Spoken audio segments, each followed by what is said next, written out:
Bueno, acá ya se empezó la instalación del proyecto, ya se desempacó gran parte.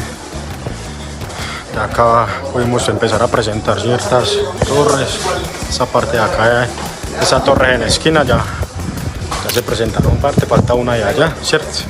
Aquí se procede a montar el mueble también que viene en esta zona para poder habilitar para mesonía. Acá la zona cafetera también ya vamos a habilitar.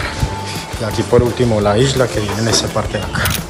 Entonces ya empezamos a darle duro a esta instalación, listo. Ahí le vamos mostrando el avance de todo en la ciudad de Cartagena.